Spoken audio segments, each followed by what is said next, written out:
June 20th, last Thursday, the NFL finalized their new pass interference review rule.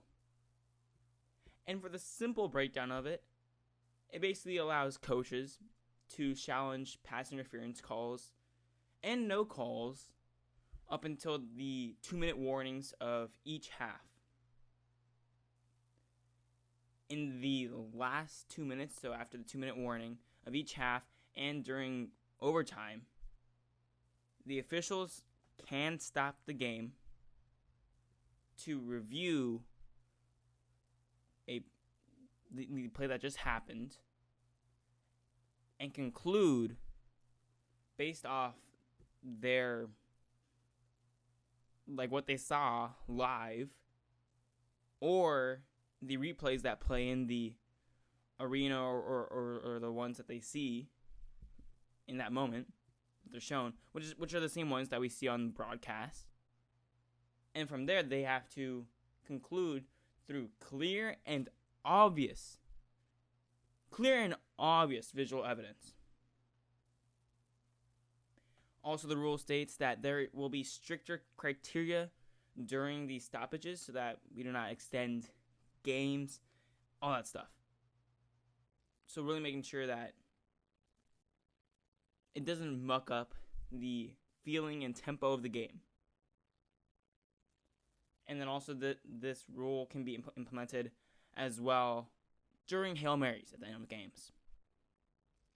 It will be enforced for this season. Then at the end of the season in 2020, it will be up for review and vote between all the owners and all the people involved in the NFL with making rules, and they can vote to have it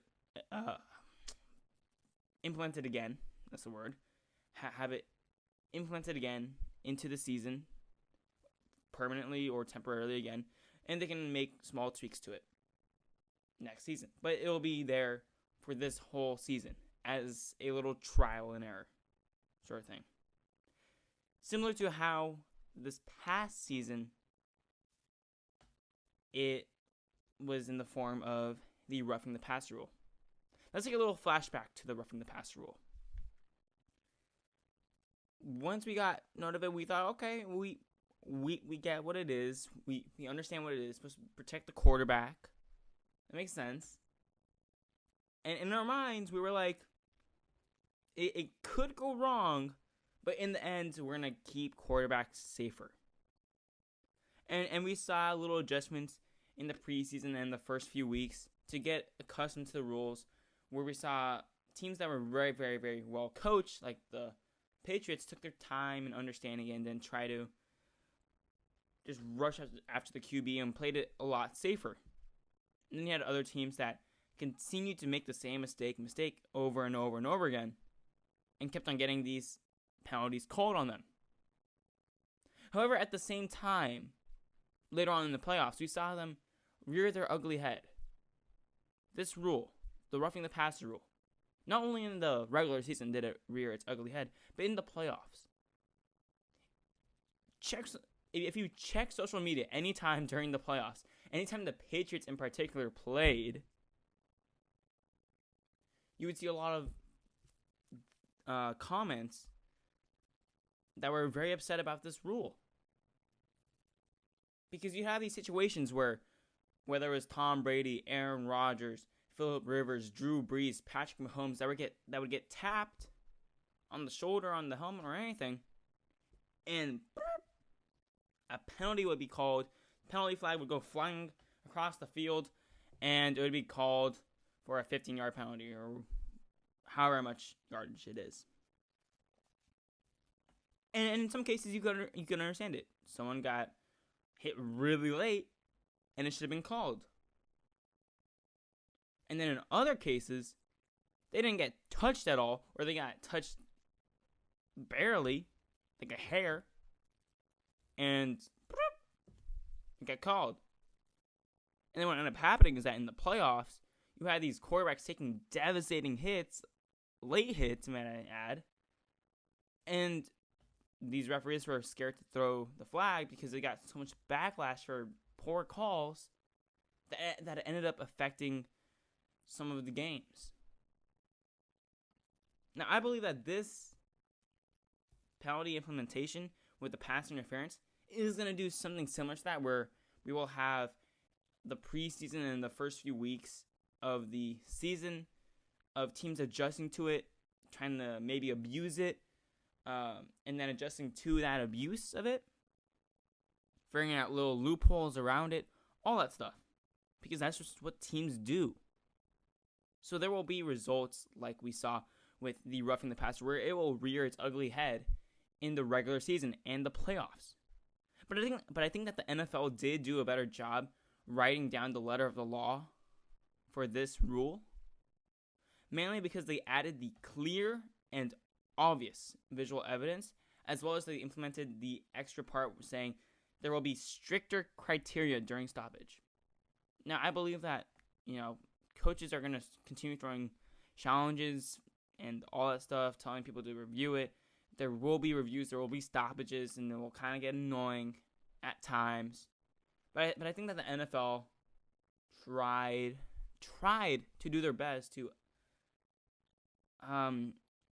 appease fans, especially Saints fans, and the Saints organization after that hit by Robley Coleman, I believe that's his name, in the NFC Championship. That really sparked this whole rule coming to fruition. But I think the NFL did do a better job. Now, it's still subjective what's clear and obvious visual evidence.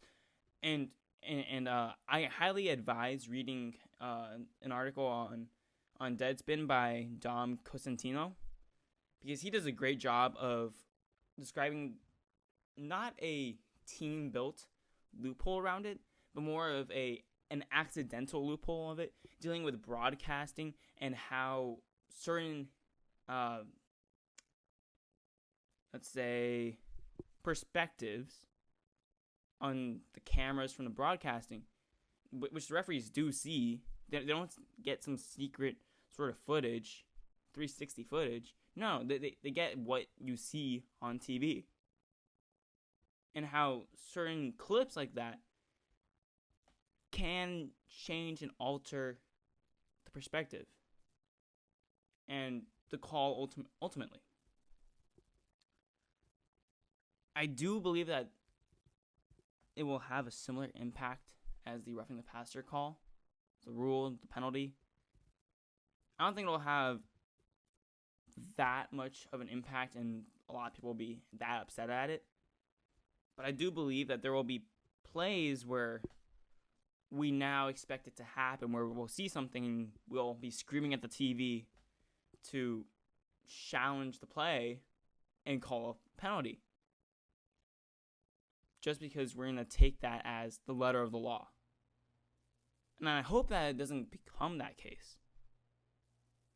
I believe that NFC Championship game, the ending of it that I already covered and my thoughts on it on my podcast previously when it happened, that one play, correcting that one play that already happened and cannot be corrected, where it's just the mistake of the referees, an overcorrection of it, which I don't think this is an overcorrection, but I think it has the potential to have drastic effects.